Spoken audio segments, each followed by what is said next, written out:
Здравствуйте, дорогие друзья! Это видео является логическим продолжением моего предыдущего видео, в котором мы вели беседу о санкциях, о исключениях санкций, продлении этих исключений санкций и так далее. А в этой части мы с вами поговорим о некоторых очень важных, о поставках чрезвычайно важных стратегических материалов, которые критически важны для безопасности Украины.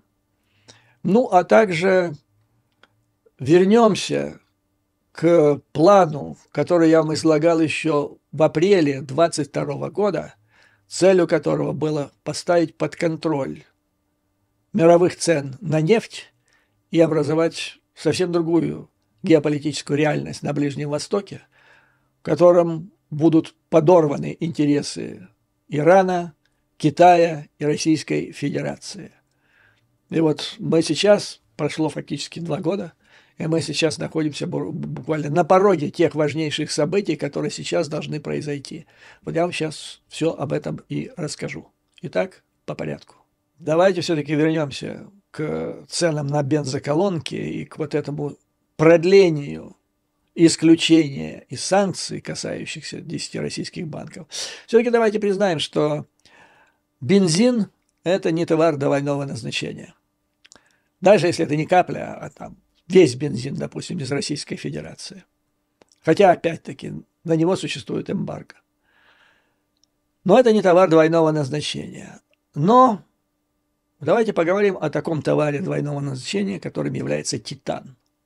Это, безусловно, важнейший компонент, материал для военно-промышленного комплекса. Широко применяется в аэрокосмической индустрии, а также для производства ракет, в том числе тех ракет, которыми Российская Федерация нещадно обстреливает гражданские объекты в Украине, фактически стирая их с лица земли, включая жилые дома. Украина, как вы знаете, обладает примерно 20% мировых запасов различных титановых руд. И до агрессии, еще с момента, наверное, независимости Украины, образовалась своеобразная цепочка. Украина стала основным поставщиком титана для Российской Федерации. Непонятно, то есть с точки зрения национальных интересов Украины, непонятно, почему Украина – это индустриальная держава в рамках Советского Союза, почему после развала Советского Союза она не могла развить или построить полный цикл от добычи титановых руд до производства готового продукта, изделий из титана или титана как металла. Да? Она лишь добывает титановые руды, их, по-моему, там 5 видов, и практически все поставляла в Российскую Федерацию. Это было до агрессии. Потом, значит, отношения между Россией и Украиной накалялись, а Россия являлась важнейшим поставщиком титана по всему западному миру и для таких главных потребителей, как Boeing и Airbus, европейский Airbus. Потом, значит, происходит агрессия российская. Запад вводит санкции по всем там позициям, которые может, включая бензин, там, другие нефтепродукты и сырую нефть. И вроде Украина тоже объявляет об этом. Но на деле, значит, где-то в августе 23 года возникает скандал. Ряд украинских средств массовой информации проводят расследование и с ужасом обнаруживают. Это август месяц 23 года, 1,5 года с начала полномасштабной агрессии. Обнаруживают, цитирую, на фоне полномасштабной неприкрытой российской агрессии оказывается, что Украина продает титан в Россию для производства самолетов и ракет. Это может показаться невозможным, однако данные, полученные, здесь речь идет о статье в РБК Украина. По данным, полученным РБК Украины от инсайдеров, работающих в титановой отрасли, они подтверждают, что значительная часть титанового сырья, экспортируемого из Украины, попадает в Россию через посредников. Занимается этими поставками государственная объединенная горно-химическая компания. Государственная. То есть продает там не какой-то частный Вася Пупкин, враг государства, враг Украины. Продает Влада, врагу, который напал на Украину. Ну, дальше тут сообщается, сколько видов концентрата производит Украина. Оказывается, опять-таки, невидимые варианты, их тут раз, два, три, четыре, пять видов концентрата титанового. Из этих 5 Государственная служба экспортного контроля непонятным образом контролирует только экспорт ильменитового концентрата, считая, что он должен быть подлежать контролю как товар двойного назначения. Остальное гуляй как хочешь. Остальные экспортируются вообще без всякого контроля в страну-агрессор. Посчитали, что с июля 22 года по апрель 23 года эта компания, Объединенная горно-химическая государственная компания, экспортировала 82,2 тысячи тонн титаносодержащей руды. И значительная часть этой продукции оказалась в Российской Федерации. Продавался вот этот концентрат посредническим компаниям в Польше, Венгрии, Чехии, Словакии, затем Черногории, Австрии, Литвы. Везде там российские граждане образовали вот эти компашки, и они поставляли потом то, что они приобретали в этих государствах, они это все поставляли в Российскую Федерацию, то есть прокладки. В общем, проводилась крупная операция российских спецслужб по приобретению в стране жертвы агрессии титана, этого стратегического сырья или металла, необходимого агрессору для продолжения и акселерации, что ли, или эскалации агрессии. Этим с украинской стороны занималась государственная компания. Скандал невероятный. Значит, все это происходит на фоне, когда Boeing, вообще по большому счету, скажем, такой компании, как Boeing и Airbus, объявить санкции и запретить поставки титана из Российской Федерации, если откуда-то из другого источника их не возместить, это удорожает их продукцию, а между ними идет жесточайшая конкурентная борьба между этими двумя производителями летающих аппаратов. Так вот, Boeing, он все-таки объявил несколько месяцев назад, объявил эмбарго на закупку титана из Российской Федерации. А вот Airbus некоторое время, оно не покупало, а потом все-таки сломалось, и где-то примерно 2-3 недели назад все-таки сказала, что возобновит приобретение титана из Российской Федерации. То есть, а Украина является основным. То есть, украинская государственная компания дает возможность заработать российскому военно-промышленному комплексу. Первое – заработать, потому что вы же понимаете, что разница между сырьем, ценой на сырье и конечным титаном, она существенна. И вот эта маржа – это то, что, подарок военно-промышленному комплексу Российской Федерации. Но если бы только в этом дело было, оказывается, в двигателях тех ракет, которые падают на головы украинцам, есть так называемые лопатки, которые из титана, или часть их, во всяком случае, из титана. Я не технарь, но для производства этих лопаток, которые являются критически важным деталью, элементом двигателя ракеты, это титан. Так вот, они из этого же украинского титана. Ну и разразился скандал, как я вам сказал.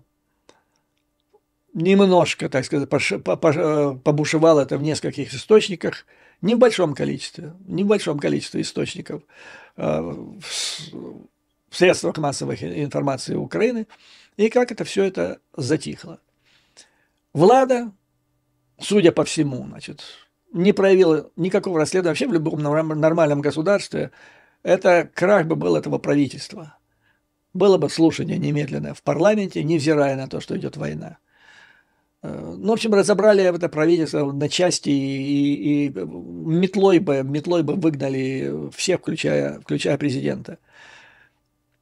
Но насколько я вот занимался этим вопросом, то есть никаких объяснений, никаких расследований со стороны влады не последовало.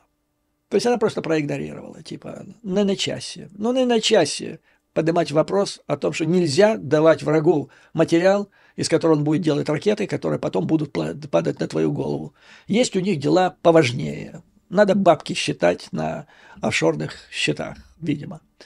Ну и вот сейчас, когда разразился вообще вот вопрос, мне тут прислали, как же так, американцы снимают санкции с российских 10 банков.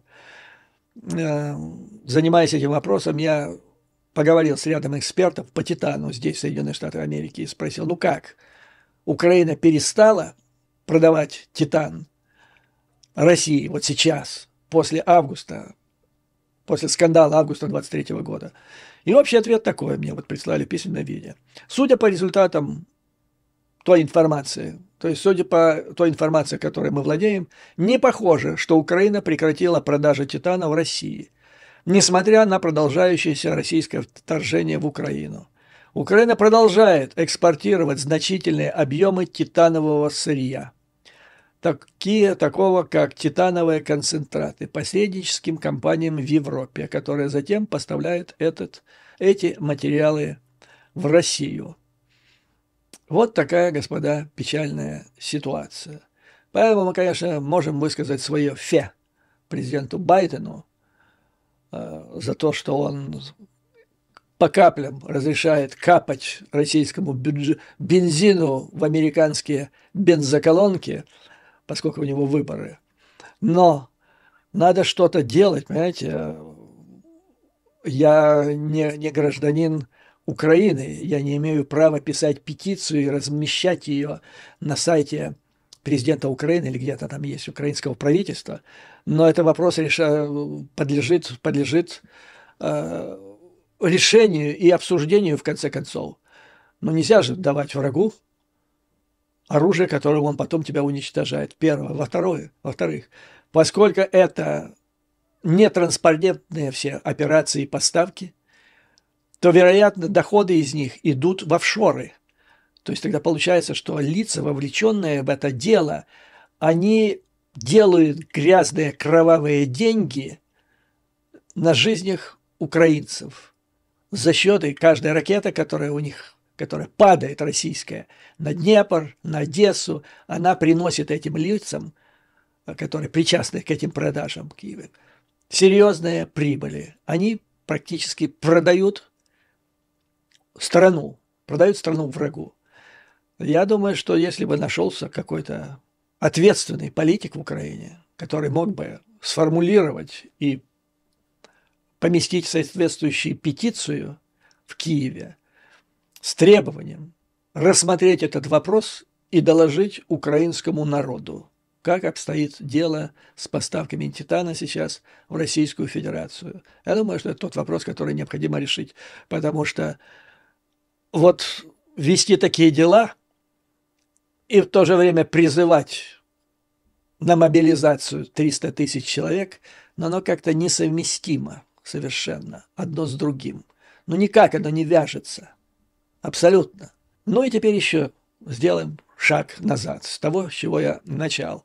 Об этой идее, согласно которой на Ближнем Востоке должна быть создана вот эта новая реальность, новая геополитическая конструкция, которая приведет к снижению цен на нефть и которая усилит влияние там наших союзников, то есть Соединенных Штатов Америки следовательно, резкого ослабления Китая, Раши и их возможность влиять на мировые цены на нефть. Так вот, вчера Bloomberg, а до этого Guardian сообщили о том, что Соединенные Штаты и Саудовская Аравия близки к заключению оборонного пакта, призванного изменить облик Ближнего Востока, не более не менее, облик Ближнего Востока. Это вот та идея, о которой писал Фарид Закария, о котором рассказывал в апреле 22 года. И теперь, пройдя вот этот весь тернистый путь, который включил в себя 7 октября, теракт, Хамас, затем вот эту перестрелку Ирана и Израиля, теперь, оказывается, мы буквально накануне, на пороге подписания глобального пакта безопасности в этом регионе. Но если раньше главную роль или движущей силой этого пакта это были Соединенные Штаты и Израиль, то есть они должны были выработать основу этого пакта, а потом другие бы, включая Саудовскую Аравию, к нему присоединились. То теперь, поскольку Израиль занят, вы знаете, чем занят, военное действие, борьба с терроризмом, теперь главную роль в этом деле играет США и Саудовская Аравия. Значит, это должен быть исторический пакт, который предоставит саудитам гарантии безопасности и откроет путь к установлению дипломатических отношений с Израилем, если правительство Израиля прекратит войну в Газе. Соглашение предстоит преодолеть множество препятствий, но оно станет новой версией рамочного соглашения, которое было разорвано или приостановлено после нападения Хамас на Израиль 7 октября. То есть до этого работали вот то, о чем я говорил еще в апреле 22 года. Теперь переговоры между Вашингтоном и Эр-Рiyadом в последнее время ускорились, и многие чиновники оптимистично полагают, что они смогут достичь соглашения в течение нескольких недель. Такое соглашение потенциально изменит ситуацию на Ближнем Востоке. Помимо укрепления безопасности Израиля и Саудовской Аравии, оно укрепит позиции США в регионе за счет Ирана и даже Китая, не говоря уже о Российской Федерации. Значит, что получает Саудовская Аравия?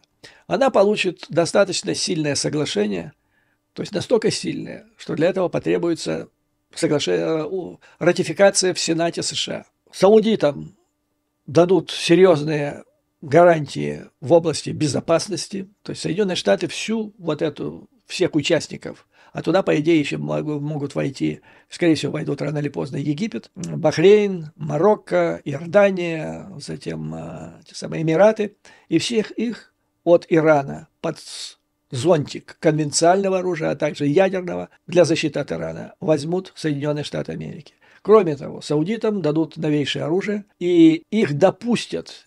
Американцы сделают инвестиции в развитие там новейших технологий в Саудовской Аравии, которые имеют отношение к искусственному интеллекту прежде всего и квантовым вычислениям, то есть к разработке квантового компьютера. В этой связи саудиты отказались уже участвовать в этих исследованиях и проектах с Китаем. То есть они посчитали, что Китай отстал от Америки. Зачем им нужен вторичный продукт, когда они могут в этой области работать с лидерами. Ну и кроме того, значит, саудиты допустят или воспользуются помощью Соединенных Штатов в развитии своей гражданской ядерной программы.